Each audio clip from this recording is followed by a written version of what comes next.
Salam sejahtera bersama saya Nevin Maju dalam 15 Minit MMTV edisi 5 November 2024. Kita ke berita utama. Suruhanjaya Pencegahan Rasuah Malaysia SPRM mengesahkan sedang merakam percakapan pengasas platform e-dagang Fashion Valet Datin Vivi Yusof dan Datu Fazaruddin Shah Anwar di pejabat SPRM.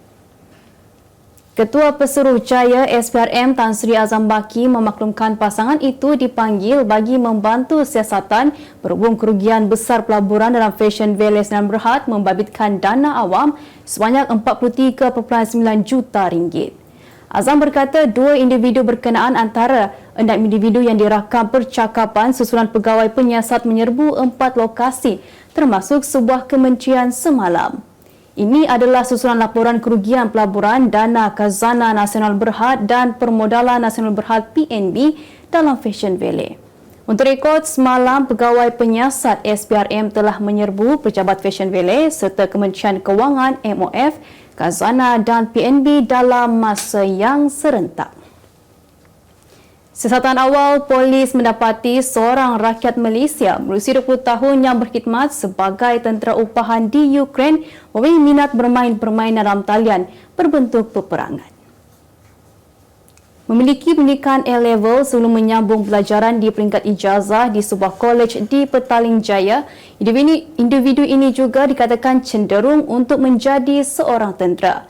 Menurut Ketua Polis Negara Tan Sri Razalin Hussein, lelaki terbabi telah berada di Ukraine sejak April tahun ini selepas memohon menjadi tentera upahan di negara itu melalui satu laman sesawang. Melalui maklumat yang diperolehi pihaknya, lelaki yang mempunyai personaliti yang pendiam ini juga tidak mempunyai teman wanita maupun sahabat rapat selain memilih untuk menyertai askar kerana tekanan daripada keluarga.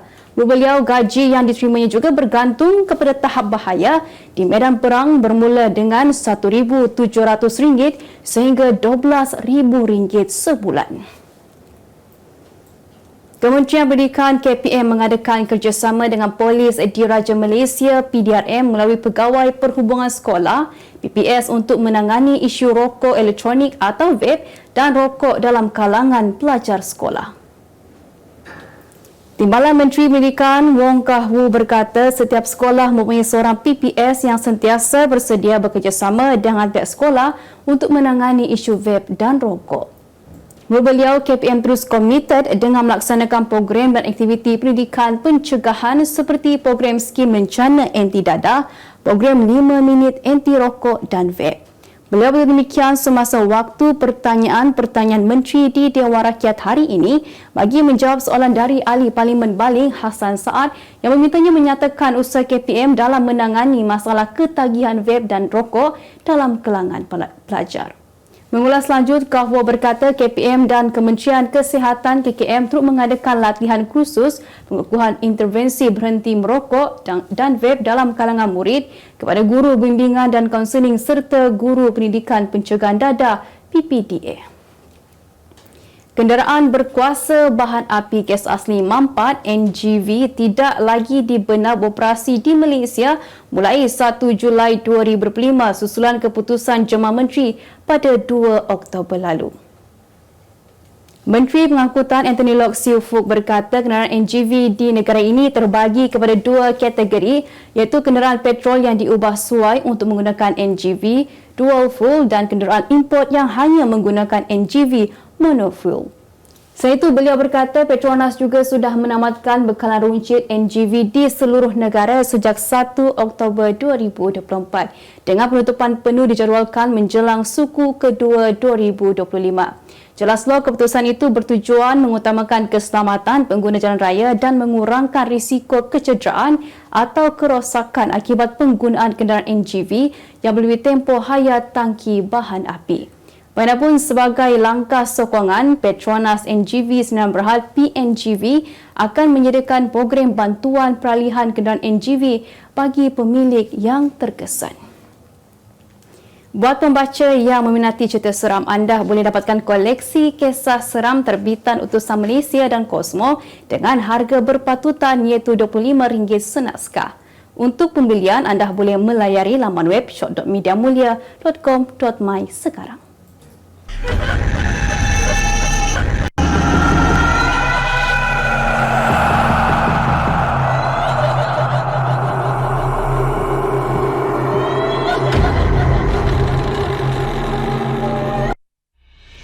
Keputusan Malaysia dan Cosmo melancarkan satu lagi produk terbaru. Apa yang ada dalam Iklaneka? Ia adalah platform yang tepat dan efektif untuk mengiklan antaranya pelbagai jenis notis, cautan kosong, hartanah, tender, kenderaan, mencari wali atau waris dan pelbagai lagi. Apa yang anda cari? Semuanya ada di sini. 2 dalam 1. Layari iklaneka.utusan.com.my.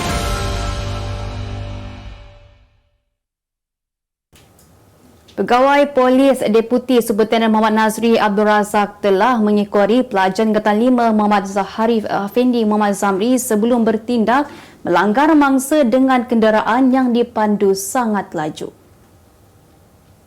Pegawai polis itu juga tidak langsung cuba untuk mengelak walaupun mengetahui bahawa tindakan tersebut sangat berbahaya dan boleh mengakibatkan kematian.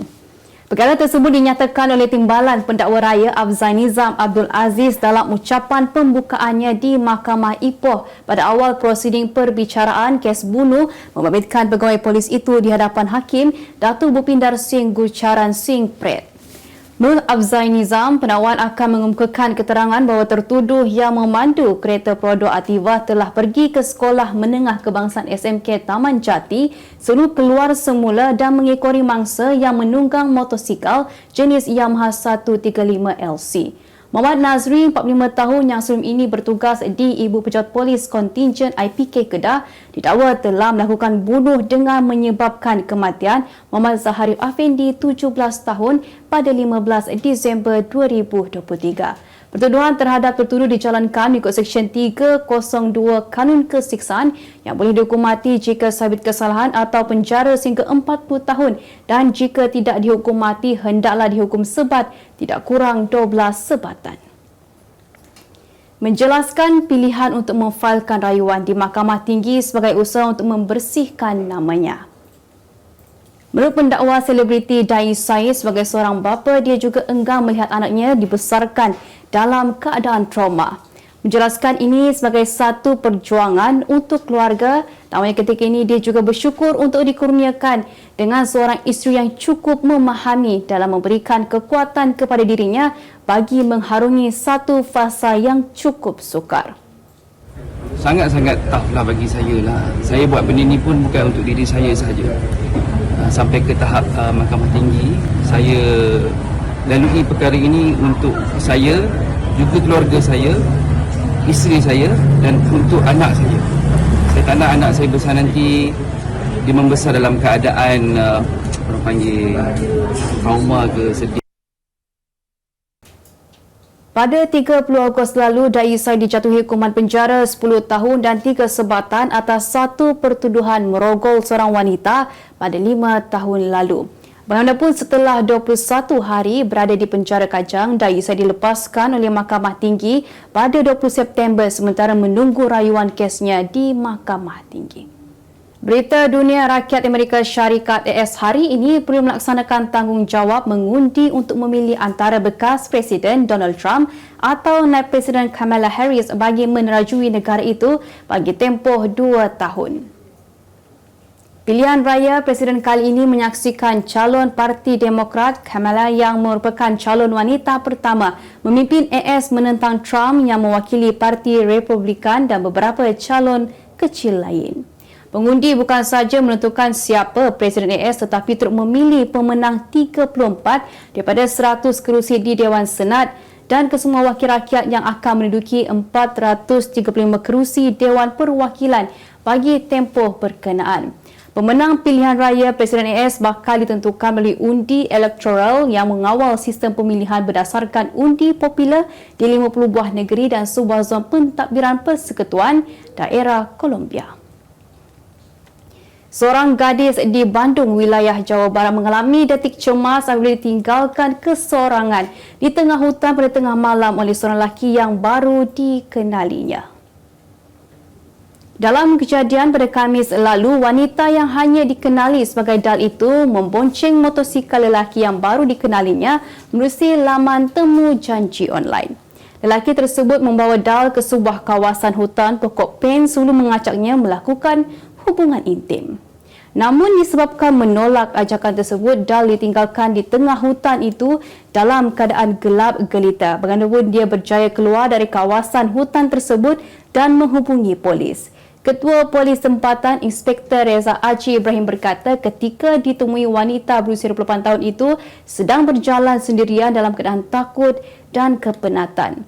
Dia bagaimanapun berada dalam keadaan selamat namun enggan membuat laporan polis. Kemas kini pengetahuan anda tentang isu ekonomi dan pasaran. Merangkumi sektor hartanah, perniagaan, keuangan, komoditi, IKS, halal niaga dan dunia korporat. Sentiasa ikuti perkembangan ekonomi semasa di dalam dan luar negara. Semua informasi terkini hanya di hujung jari. Dapatkan edisi ringgit setiap Isnin hanya di Akhbar Utusan Malaysia. Beralih ke berita ekonomi, industri getah menyumbang sebanyak 27.8 bilion ringgit kepada pendapatan ekspor negara pada tahun 2023. Timbalan Menteri Perdagangan dan Komoditi Datuk Chan Fung Hin berkata ekspor sarung tangan getah adalah sebanyak 42.6% atau 11.8 bilion ringgit daripada jumlah keseluruhan 27.8 bilion ringgit. Beliau menyatakan bahawa 35% daripada 11.8 bilion ringgit adalah sarung tangan getah yang diekspor ke Amerika Syarikat AS dan sumbangan ekspor sarung tangan getah pada 2024 dijangka meningkat 16% berbanding 2023 mencecah 13.7 bilion ringgit.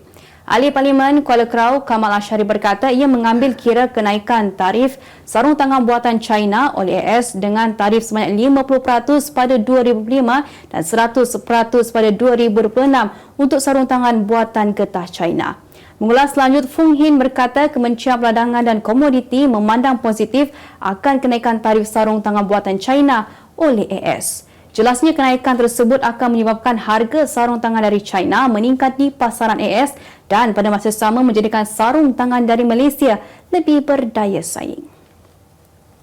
Kerajaan memberi jaminan nilai ringgit masih kukuh walaupun terdapat pelbagai perkembangan dan penyelesaian pasaran baru-baru ini. Menteri Kewangan 2 Datuk Seri Amir Hamzah Azizan berkata ringgit sudah mengukuh sebanyak 5.03% berbanding dolar Amerika Syarikat AS setakat 4 November lalu.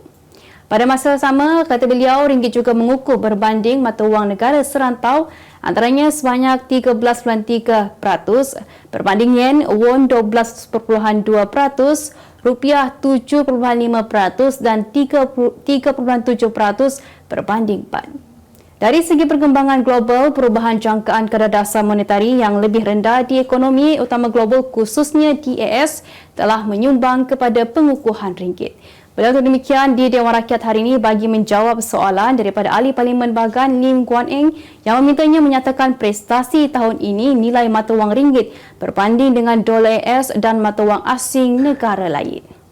Berita sukan kem terjun negara membuktikan mereka berada dalam kelas tersendiri selepas mempertahankan juara secara keseluruhan pada kejohanan terbuka Malaysia 2024 yang melabuhkan tirainya hari ini di Pusat Akuatik Nasional Bukit Jalil.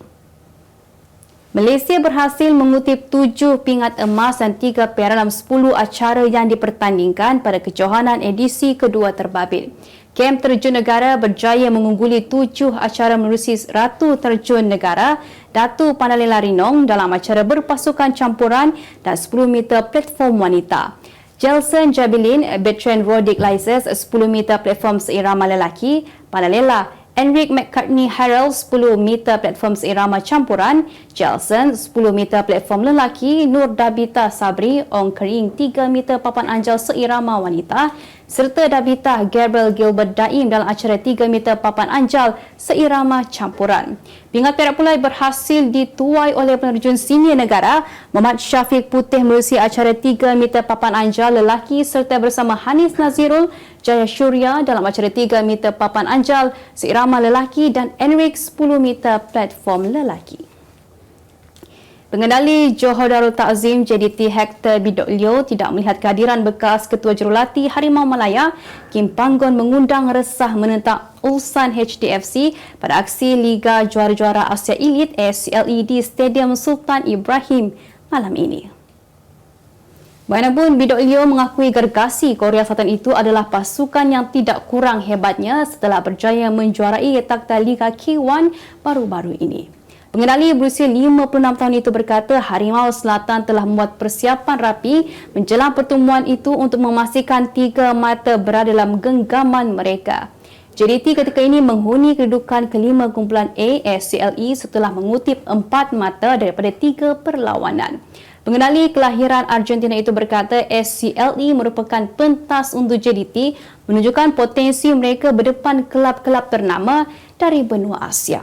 Sementara itu, bek tengah JDT, Jordi Ahmad berharap penyokong dapat membanjiri Stadium Sultan Ibrahim bagi memberikan sokongan kepada pasukan kerana pelawat dijangka bermain agresif bagi memburu mata pertama mereka dalam kejohanan ini. Sebagai penutup 15 minit MTV hari ini, saksikan laporan cuaca esok, Rabu 6 November 2024. Jangan lupa dapatkan Abar Tusan Malaysia dan Kosmo untuk berita-berita terkini dan menyeluruh. Sekian sahaja daripada saya, Nevin Majil. Salam sejahtera dan jumpa lagi.